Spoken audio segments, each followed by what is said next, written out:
j.gatlin. This speech is for my public speaking class at Southern Crescent Technical College. I'm going to be talking about the impact of video games on children. Video games have been around for about 30 years. The first games were fairly simple, basically animated, didn't require a lot of interaction. They were fairly simple games. But over the time, technology has improved to the point where video games today are highly sophisticated. The graphics, they compare almost with HD graphics. The interaction level is highly sophisticated and complicated. It requires a lot of interaction with the player. And there's some good and some bad about the video games. Some of the pros, they do help hand-eye coordination. There's been studies shown that it improves your hand and eye skills, your reasoning and problem-solving skills. Also,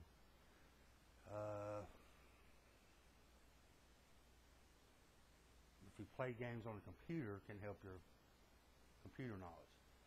Some of the pros, they seem to believe outweighs the cons outweigh the pros. They believe that the aggressive nature and the violent content of the games leads to more aggression. There was a study done by Walsh that they polled some teenagers, and the majority of teenagers stated that they didn't have any time limit set by their parents. I mean, they played as much as they wanted to play, as long as they wanted to play. And they also showed that parents didn't know what they were playing. They were just playing all kind of games, and parents had no clue as to what they were, the violence or drug use or sex or any of that other kind of stuff that was being played in the games. They had no clue. There was also another study done by Gentile, Lynch, and Linder that showed that 5% of adolescent girls,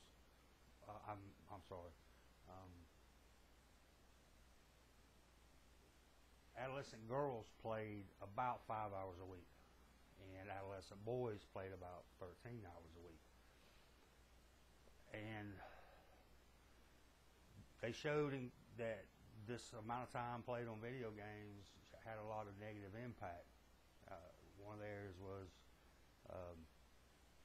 a decline in the quality of schoolwork. It also showed that it caused more aggression in some teenagers. Also,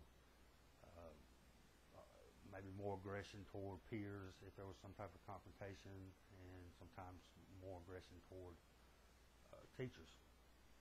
And they attributed this to the fact that the video games today are so highly sophisticated that they require a lot of player character interaction.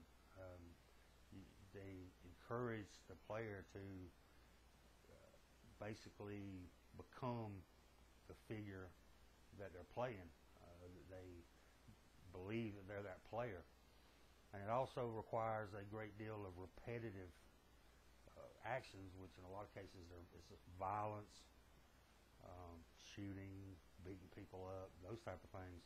And this repetitive actions, repetition has been proven that it's a very effective teaching method. By doing something a repetitive amount of times, it helps enforce that behavior.